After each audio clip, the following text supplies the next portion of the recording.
ಮಹಾನಗರ ಪಾಲಿಕೆಯ ಕರ್ಮಕಾಂಡ ಭಾಗ 2 ವಿಶೇಷ ಕಾರ್ಯಕ್ರಮಕ್ಕೆ ಸ್ವಾಗತ. ನಾನು ನಿಮ್ಮ ಎಂಪಿ ಮುದಾಳೆ. ಬಂಧುಗಳೇ, ತಮಗೆಲ್ಲ ಗೊತ್ತಿರೋ ಹಾಗೆ ಸರ್ಕಾರಕ್ಕೆ ನಾವು ಕೊಡ್ತಕ್ಕಂಥ ತೆರಿಗೆ ಹಣದಲ್ಲಿ ನಾವು ಎಂದರೆ ಇಡೀ ನಮ್ಮ ಮಹಾನಗರ ಪಾಲಿಕೆಗೆ ಬರ್ತಕ್ಕಂಥ ಎಲ್ಲ ಸಾರ್ವಜನಿಕರು ದಿನನಿತ್ಯ ದುಡಿದು ಬಂದು ಕೊಡುವಂತಹ ಟ್ಯಾಕ್ಸನ್ನು ಯಾವ ರೀತಿಯಾಗಿ ಹಂಚು ಹರ್ಕೊಂಡು ತಿಂತಾ ಇದ್ದಾರೆ ಅನ್ನೋದನ್ನು ನಿಮಗೆ ನಾವಿಲ್ಲಿ ತೋರಿಸಬೇಕಾಗಿದೆ. ಯಾಕೆ ವಿಷಯನ ನಿಮ್ಮ ಮುಂದೆ ನಾವು ಈ ವಿಚಾರವನ್ನು ತರ್ತಾ ಇದ್ದೀವಿ ಅಂದರೆ, ಮಹಾನಗರ ಪಾಲಿಕೆಯಲ್ಲಿ ಕರ್ಮಕಾಂಡ ಭಾಗ 2 ಅಂತ ಇವತ್ತಿನ ಈ ಸಂಚಿಕೆಯಲ್ಲಿ ನಿಮಗೆ ತೋರಿಸ್ತಾ ಇದ್ದೀವಿ. ಕರ್ಮಕಾಂಡ ಏನಪ್ಪಾ ಅಂತಂದ್ರೆ, ಈ ಮಹಾನಗರ ಪಾಲಿಕೆಯಲ್ಲಿ ಒಳಗಡೆ ಇರ್ತಕ್ಕಂಥ ಸುಮಾರು 20ಕ್ಕೂ ಹೆಚ್ಚು ವೆಹಿಕಲ್ಗಳಂದ್ರೆ ವಾಹನಗಳು ನಿಂತಿದಾವಲ್ಲ, ಆ ವಾಹನಗಳಿಗೆ ಕಟ್ಟಿದೆಲ್ಲ ಟ್ಯಾಕ್ಸ್ ಯಾರ್ದಪ್ಪ ಅಂದ್ರೆ ನಮ್ಮ ದುಡ್ಡು, ನಿಮ್ಮ ದುಡ್ಡು. ನೀವು ಪಸಿನ ಸೂಟಿ, ನೀವು ಕೆಲಸ ಮಾಡಿ ಅದರಲ್ಲಿ ಬರ್ತಕ್ಕಂಥ ಹಣವನ್ನ ತೆರಿಗೆ ರೂಪದಲ್ಲಿ ಸರ್ಕಾರಕ್ಕೆ ಕಟ್ಟಿದನ್ನ ಯಾವ ರೀತಿಯಾಗಿ ಅವರು ಬಳಕೆ ಮಾಡಿಕೊಂಡಿದ್ದಾರೆ, ಯಾವ ರೀತಿಯಾಗಿ ಇದನ್ನ ನಿಲ್ಲಿಸಿದ್ದಾರೆ, ಸೌಲಕ್ಷಣೆ ಇಟ್ಕೊಳ್ಳೋದಂತಹ ಈ ಒಂದು ಮಹಾನಗರ ಪಾಲಿಕೆಗೆ ಇನ್ನೂ 70 ಈ ತರದ ವಾಹನಗಳ ಬೇಕಂತೆ. ಅಂದ್ರೆ ಈಗಾಗಲೇ ಸುಮಾರು 16 ಏನು ಹಳ್ಳಿಗಳು ಬಂದಿದ್ದಾವೆ ಮಹಾನಗರ ಪಾಲಿಕೆಯಲ್ಲಿ. ಆ ಹಳ್ಳಿಗಳಿಗೆಲ್ಲ ವಾಹನಗಳು ಹೋಗ್ಬೇಕು, ಕಸ ಕಡ್ಡಿ ಎತ್ತಲಿಕ್ಕೆ ಅನುಕೂಲ ಆಗಬೇಕು, ಅನೇಕ ಜನರಿಗೆ ತೊಂದರೆ ಆಗ್ತಾ ಇದೆ ಅಂತಕ್ಕಂಥ ಬುರುಡೆ ಬಿಟ್ಟು ನಮ್ಮ ಮಹಾನಗರ ಪಾಲಿಕೆ ಆಯುಕ್ತರಾಗಿರ್ತಕ್ಕಂಥ ಮುಕುಲ್ ಜೈನ್ ಅವರು ನಮ್ಮ ಬೀದರ್ ನಗರಕ್ಕೆ ಆಗಮಿಸಿರುವಂತಹ ಯತೇಂದ್ರ ಅವರ ಕಿವಿಯಲ್ಲೇ ಹೂ ಇಟ್ಟಿದ್ದಾರೆ. ಕಿವಿಯಲ್ಲೇ ಹೂ ಇಟ್ಟಿದ್ದಾರೆ ಅಂದ್ರೆ ಅರ್ಥ ಮಾಡ್ಕೊಳ್ಳಿ ನೀವು. ಇಲ್ಲಿರ್ತಕ್ಕಂಥ ಬ್ರಹ್ಮಾಂಡ ಭ್ರಷ್ಟಾಚಾರವನ್ನು ಮುಂದಿಟ್ಟು ನಾವೆಲ್ಲ ಚೆನ್ನಾಗಿ ಮಾಡ್ತಾ ಇದೀವಿ ಸರ್, ವೆರಿ ಪ್ರೌಡ್ಫುಲಿ ನಾವು ಚೆನ್ನಾಗಿ ಕೆಲಸ ಮಾಡ್ತಾ ಇದೀವಿ, ಎಲ್ಲ ನಡೀತಾ ಇದೆ ಅಂತಕ್ಕಂಥ ಮಾತನ್ನ ಬೆಟ್ಟಿ ಕೊಟ್ಟಿದ್ದಾರೆ ಮುಕುಲ್ ಜೈನ್ ಅವರು. ಆದ್ರೆ ಮುಕುಲ್ ಜೈನ್ ಅವರಿಗೆ ಒಂದು ನಮ್ಮ ಪ್ರಶ್ನೆ ಕಾಡ್ತಾ ಇದೆ. ಈಗಾಗಲೇ ನೀವೇನು ಪ್ರಸ್ತಾವನೆ ಇಟ್ಟಿದ್ರಿ 70 ವೆಹಿಕಲ್ಗಳನ್ನು ತಗೊಳ್ಳಿಕ್ಕೆ, ಆ 70 ವೆಹಿಕಲ್ಗೆ ಕಾಸ್ಟ್ ಆಫ್ ರೇಟ್ ನೀವು ಎಷ್ಟು ನಿರ್ಧಾರ ಮಾಡಿದ್ರೆ 11.11 ಕೋಟಿ ರೂಪಾಯಿನ ಖರ್ಚು ಮಾಡ್ತಾ ಇದ್ದೀರಿ ಈ ಒಂದು ಬಜೆಟ್ ನಲ್ಲಿ. ಆದ್ರೆ ಇದು ಯಾರ ದುಡ್ಡು, ಯಾರ ಕಟ್ಟಿದ ತೆರಿಗೆ ಹಣ? ಯಾಕೆ ಎಷ್ಟೊಂದು ನೀವೆಲ್ಲ ಇಲ್ಲಿ ಲೈನ್ ಆಗಿ ನಿಂತ್ಕೊಂಡಿದ್ದಾರೆ ನೋಡ್ರಿ ಈ ವೆಹಿಕಲ್ಗಳೆಲ್ಲ. ಈ ವೆಹಿಕಲ್ ಕನಿಷ್ಠ ಪಕ್ಷ ಇಲ್ಲಿಲ್ಲ ಅಂದ್ರೂ ಕೂಡ 1 ಕೋಟಿಗೆ ಒಂದು ಗಾಡಿ ಹೋಗುತ್ತೆ. 1 ಕೋಟಿ ಖರ್ಚು ಮಾಡಿ ಒಂದು ಗಾಡಿ ತಗೊಂಡ್ ಬಂದ್ಬಿಟ್ರೆ ಆ ಗಾಡಿಯಿಂದ ಕೆಲಸ ಆಗಲಿಲ್ಲ, ನಿಂತಲ್ಲೇ ಹಾಳಾಗೋಗಿದೆ, ನಿಂತ್ಕೊಂಡಲ್ಲೇ ಜಂಗಟ್ಟೋಗಿದೆ, ಅದನ್ನ ನಡೆಯಕ್ಕಾಗ್ತಾ ಇಲ್ಲ, ಓಡ್ಸಕ್ಕೂ ಆಗ್ತಾ ಇಲ್ಲ. ಯಾಕೆ ಆ ರೀತಿ ನೀವು ಮಾಡ್ತಾ ಇದ್ರಿ ಅಂತ ಪ್ರಶ್ನೆ ಕೇಳಿದ್ರೆ ಮುಕುಲ್ ಜೈನ್ ಅವ್ರ ಕಡೆ ಉತ್ತರ ಇಲ್ಲ. ಯಾವುದೇ ಕಾರಣಕ್ಕೂ ಅವರು ಉತ್ತರ ಕೊಡುವಂತ ಸ್ಥಿತಿಯಲ್ಲಿಲ್ಲ. ಜಿಲ್ಲಾ ಉಸ್ತುವಾರಿ ಸಚಿವರಾದ ಈಶ್ವರ್ ಖಂಡ್ರೆ ಅವರು ಪೌರಾಡಳಿತ ಸಚಿವರಾಗಿದ್ದಂತಹ ಸಂದರ್ಭದಲ್ಲಿ ತೆಗೆದುಕೊಂಡಂತಹ ಬಂದ ಈ ವಾಹನಗಳ ಸಂಖ್ಯೆ ಈ ರೀತಿಯಾಗಿದ್ದಾವೆ. ಅವತ್ತು ಕೂಡ ಜಿಲ್ಲಾ ಉಸ್ತುವಾರಿ ಸಚಿವರಾಗಿರ್ತಕ್ಕಂಥ ಈಶ್ವರ್ ಖಂಡ್ರೆ ಅವರು ಯಾಕೆ ಎಷ್ಟೊಂದು ವೆಹಿಕಲ್ಗಳು ಬೇಕು ಅಂತಕ್ಕಂಥ ಪ್ರಶ್ನೆ ಕೇಳಿಲ್ಲ, ಕಾಸ್ಟ್ ಆಫ್ ರೇಟು ಕೇಳಿಲ್ಲ.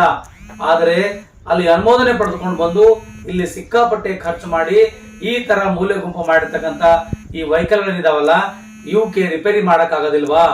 ಇವಕ್ಕೆ ರಿಪೇರಿ ಮಾಡಿಸ್ಕೊಳ್ಳಿಕ್ಕೂ ಆಗೋದಿಲ್ವಾ?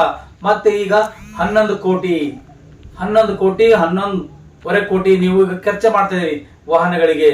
ಆ ವಾಹನಗಳಿಗೆ ಈಗಾಗಲೇ ನೀವು ಅನುಮೋದನೆ ಪಡ್ಕೊಳ್ತೀರಿ. ಅನುಮೋದನೆ ಪಡ್ಕೊಳ್ಳೋಕ್ಕೋಸ್ಕರನೇ ಯತೇಂದ್ರ ಅವರು ಬಂದಾಗ ನಮ್ಮ ಬೀದರ್ ಜಿಲ್ಲೆಯ ಮಹಾನಗರ ಪಾಲಿಕೆ ಆಯುಕ್ತರಾಗಿದ್ದ ಮುಕುಲ್ ಜೈನ್ ಅವರು ಹೇಳ್ತಾರೆ, ನಮ್ಗೆ ಈಗ ಸುಮಾರು ಜನ ನಾವು ಮತ್ತೆ ಪಂಚಾಯತನ್ನ ನಾವು ಬೇರೆ ನಾವು ವಾರ್ಡ್ಗಳನ್ನು ಮಾಡ್ಕೊಂಡಿದೀವಿ. ಈ 35 ವಾರ್ಡ್ ಅಲ್ಲದೆ 16 ಮತ್ತೆ ಗ್ರಾಮಗಳನ್ನ ನಮ್ಗೆ ಸೇರ್ಪಡೆಗೊಂಡಿದ್ದಾವೆ, ಮಹಾನಗರ ಪಾಲಿಕೆ ಆಗಿದೆ. ಆ ಮಹಾನಗರ ಪಾಲಿಕೆಯಲ್ಲಿ ಕೊಳ್ಳೆ ಹೊಡಿಲಿಕ್ಕೆ ನಮ್ಗೆ ಇನ್ನು 70 ವೆಹಿಕಲ್ಗಳು ಬೇಕಾಗಿದ್ದಾವೆ. ಆ 70 ವೆಹಿಕಲ್ಗಳಿಗೆ ಅಂದಾಜು ವೆಚ್ಚ 11.11 ಕೋಟಿ ರೂಪಾಯಿ ಖರ್ಚು ಮಾಡಲಾಗ್ತಿದೆ ಅಂತಕ್ಕಂಥ ಮಾತು ಕೂಡ ಅಲ್ಲಿ ಮುಕುಲ್ ಜೈನ್ ಅವರು ಜಿಲ್ಲಾ ಪಂಚಾಯತಿ ಸಭಾಂಗಣದಲ್ಲಿ ಡಾಕ್ಟರ್ ಯತೇಂದ್ರ ಅವರ ಮುಂದೆ ತಮ್ಮ ಮನವಿಯನ್ನ ಸಲ್ಲಿಸಿದ್ದಾರೆ. ಯತೇಂದ್ರ ಕಿವಿಯಲ್ಲಿ ಹೂ ಇಟ್ಕೊಂಡ ಮೇಲೆ ತಲೆ ಅಳ್ಳಾಡಿಸಿ ಹೋದ್ರು, ಆಯ್ತು ಮಾಡಿಸ್ ಕಳಿಸಿ ನಾನು ಅಪ್ಪಲ್ ಕೊಡ್ತೀನಿ ಅಂತೇಳಿ. ಆದರೆ ಯತೇಂದ್ರ ಅವರೇ, ನೀವು ಏನಾದ್ರೂ ಈ ಒಂದು ನಮ್ಮ ಮಹಾನಗರ ಪಾಲಿಕೆ ಬಂದ್ಬಿಟ್ಟು ನೀವು ನೋಡಿದ್ರೆ ಗೊತ್ತಾಗ್ತಿತ್ತು ಇಲ್ಲಿ ಎಷ್ಟು ದೊಡ್ಡ ದೊಡ್ಡ ವಾಹನಗಳು ಹೇಗೆ ನಿಂತು ಕೊಳ್ಳುತ್ತ ಹೋಗ್ತಾ ಇದ್ದಾವೆ. ಇವು ಕೇವಲ 6 ವರ್ಷಗಳ ಹಿಂದೆ ತೆಗೆದುಕೊಂಡಂತ ಎಲ್ಲ ಈ ವೆಹಿಕಲ್ಗಳಿದಾವೆ. ಇದಕ್ಕೆ ನಡೆಸಂತವ್ರು ದಿಕ್ಕು ಯಾರು ಇಲ್ಲ, ಇದಕ್ಕೆ ಮೇಂಟೆನೆನ್ಸ್ ಮಾಡ್ಕೊಳ್ಳೋರು ಯಾರು ಇಲ್ಲ. ಇದ್ರ ಮೇಲೆ ಡೀಸೆಲ್ ಹೆಸರು ಮೇಲೆ ದುಡ್ಡು ಎತ್ತಿ ಹಾಕಿದ್ದಾರೆ ಸುಮಾರು ಜನ. ಈ ಇದ್ರ ಮೇಲೆ ಕೂಡ ದುಡ್ಡು ಡೀಸೆಲ್ ಅನ್ನು ಹಾಕೊಳ್ತಾ ಇದ್ದಾರೆ. ಈಗಾಗಲೇ 20-25ಕ್ಕೂ ಹೆಚ್ಚು ಇಲ್ಲಿ ವಾಹನಗಳು ನಿಂತ್ಕೊಂಡಿದ್ದಾವೆ. ಆ ಹೆಸರು ಮೇಲೆ ಕೂಡ ಇವತ್ತು ಡೀಸೆಲ್ ಹಾಕೊಳ್ತಾ ಇದ್ದಾರೆ. ಆದ್ರೆ ಅದ್ರ ಕೆಲಸಕ್ಕೆ ಬರ್ತಾನೆ ಇಲ್ಲ ಆದ್ರೂ ಕೂಡ ಅದಕ್ಕೆ ಡೀಸೆಲ್ ಬಿಲ್ಗಳನ್ನು ಭರಿಸ್ತಾ ಇದ್ದಾರೆ ಎನ್ನುವಂತ ಮಾತು ಗಂಭೀರ ಆರೋಪ ಮಾಡ್ತಾ ಇದ್ದಾರೆ ಮಹಾನಗರ ಪಾಲಿಕೆಯ ಸದಸ್ಯರುಗಳು. ಹಾಗಾದ್ರೆ ಬಡವರ ಈ ಒಂದು ತೆರಿಗೆ ಹಣದಲ್ಲಿ ಮೋಜು ಮಸ್ತಿ ಮಾಡಲಿಕ್ಕೆ ಹೊರಟಿರುವಂತಹ ಮಹಾನಗರ ಪಾಲಿಕೆ ಆಯುಕ್ತರು ಮತ್ತು ಸಿಬ್ಬಂದಿ ವರ್ಗದವರಿಗೆ ಒಂದಿಷ್ಟು ನಾರಂಜ ಎಕ್ಸ್ಪ್ರೆಸ್ ಸುದ್ದಿವಾಹಿನಿ ಬಿಸಿ ಮುಟ್ಟಿಸ್ತಾ ಇದೆ. ಯಾಕೆ ಬಿಸಿ ಮುಟ್ಟಿಸ್ತಾ ಇದೆ ಅಂದ್ರೆ, ಈಗಾಗಲೇ ಡಾಕ್ಟರ್ ಯತೇಂದ್ರ ಅವರು ಬೀದರ್ ನಗರಕ್ಕೆ ಆಗಮಿಸಿದ ಸಂದರ್ಭದಲ್ಲಿ ಜಿಲ್ಲಾ ಪಂಚಾಯತ್ ಸಭಾಂಗಣದಲ್ಲಿ ಏರ್ಪಡಿಸಿರುವಂತಹ ಈ ಒಂದು ಸಭೆಯಲ್ಲಿ ಅನುಮೋದನೆ ಪಡೆದುಕೊಳ್ತಾರೆ. ಅನುಮೋದನೆ ಪಡೆದುಕೊಂಡು 11.11 ಕೋಟಿ ರೂಪಾಯಿ ಖರ್ಚು ಮಾಡಿಬಿಟ್ಟು 70 ವೆಹಿಕಲ್ಗಳನ್ನು ತಗೋತಾರಂತೆ. 70 ವೆಹಿಕಲ್ ತೆಗೆದುಕೊಂಡು ಅದೇ ರೀತಿ ನಿಲ್ಲಿಸಿ ಅವು ಕೂಡ ಹಾಳು ಮಾಡಂತ ಮಟ್ಟಕ್ಕೆ ಬಂದು ನಿಂತಿದ್ದಾರೆ. ಆದ್ರೆ ಇವತ್ತಿನವರು ಕೂಡ ಈ ವೆಹಿಕಲ್ಗಳನ್ನ ರಿಪೇರಿ ಮಾಡ್ಸಕ್ಕೆ ಯಾಕಾಗಿಲ್ಲ, ಯಾಕೆ ಅಷ್ಟೊಂದು ಕೋಟ್ಯಾಂತರ ರೂಪಾಯಿ ಬೆಲೆ ಬಾಳುವಂತ ವೆಹಿಕಲ್ಗಳನ್ನ ತೆಗೆದುಕೊಂಡು ಬಂದು ನಮ್ಮ ಜಿಲ್ಲೆಯಲ್ಲಿ ಈ ತರ ಯಾವುದೇ ಮಷೀನ್ ಇರಲಿಲ್ಲ. ಈ ಕ್ಲೀನ್ ಮಾಡ್ತಕ್ಕಂಥ ಮಷೀನ್ ಕೂಡ ಈ ಒಂದು ಲಾರಿಯಲ್ಲಿದೆ, ಈ ದೊಡ್ಡ ಲಾರಿಯಲ್ಲಿದೆ. ಇದ್ರ ಕನಿಷ್ಠ ಪಕ್ಷ 1 ಕೋಟಿವರೆಗೂ ಬೆಲೆ ಬಾಳ್ತಕ್ಕಂಥ ಈ ಲಾರಿ ಬಿಲ್ ಅನ್ನ ಇವತ್ತು ನೀವು ತಂದು ನಿಲ್ಲಿಸ್ಬಿಟ್ಟು ಹಾಳು ಮಾಡಿಬಿಟ್ಟಿದ್ದೀರಿ. ಯಾಕೆ, ಯಾವ ಕಾರಣಕ್ಕಾಗಿ ಎಂಬುದನ್ನ ಸ್ಪಷ್ಟಪಡಿಸಬೇಕಾಗಿದೆ. ಈ ರೀತಿಯಾಗಿ ಒಂದೊಂದಾಗಿ ಹಂತ ಹಂತವಾಗಿ ನಾರಂಜ ಎಕ್ಸ್ಪ್ರೆಸ್ ಸುದ್ದಿವಾಹಿನಿಯು ಮಹಾನಗರ ಪಾಲಿಕೆಯ ಕರ್ಮಕಾಂಡವನ್ನ ಬೆಚ್ಚಿಡುತ್ತದೆ. ಈಗಿನ ನಮ್ಮ ಜಿಲ್ಲಾ ಉಸ್ತುವಾರಿ ಸಚಿವರಾಗಿರ್ತಕ್ಕಂಥ ಈಶ್ವರ್ ಖಂಡ್ರೆ ಅವರು ಒಂದಿಷ್ಟು ವಿನಂತಿ ಇದೆ. ಈಗಾಗಲೇ ಸುಮಾರು 20 ವೆಹಿಕಲ್ಗಳು ನಿಂತಿದ್ದಾವೆ, ಅವು ಕೂಡ ಚೆನ್ನಾಗಿದ್ದಾವೆ, ಆದ್ರೂ ಕೂಡ ಇನ್ನೂ ಟೈಮಿಂಗ್ ಇದೆ, ಯಾವುದು ಇದು ಆಗ್ಲಿಲ್ಲ. ಹಾಗಾಗಿ ಅದನ್ನ ಯಾಕೆ ಬಳಕೆ ಮಾಡ್ಕೊಳ್ತಾ ಇಲ್ಲ? ಮತ್ತೆ 70 ವೆಹಿಕಲ್ಗಳನ್ನು ತಗೊಳ್ತಾರಂತೆ, ಯಾವ ಪುರುಷಾರ್ಥಕ್ಕೆ ತಗೊಳ್ತಾರೆ? ದಯವಿಟ್ಟು ಅದನ್ನ ಕೇಳಬೇಕು ಅಂತಕ್ಕಂಥ ಮಾತನ್ನ ಈಶ್ವರ್ ಖಂಡ್ರೆ ಅವರಿಗೆ ಈ ಪತ್ರದ ಮೂಲಕ ಮನವಿ ಕೂಡ ಮಾಡ್ಕೊಳ್ತಿದೀವಿ. ಮತ್ತೆ ನಮ್ಮ ಸುದ್ದಿವಾಹಿನಿ ಪರವಾಗಿ ಈಶ್ವರ್ ಖಂಡ್ರೆ ಅವರು ಕೂಡ ಗಮನಕ್ಕೆ ನಾವು ತರ್ತಾ ಇದೀವಿ. ಈಗಾಗಲೇ 20ಕ್ಕೂ ಹೆಚ್ಚು ವೆಹಿಕಲ್ಗಳನ್ನ ಇಲ್ಲಿ ನಿಂತ್ಕೊಂಡಿದ್ದಾವೆ, ಅದು ಪೂರ ತುಕ್ಕಿಡ್ದೋಗಿದೆ.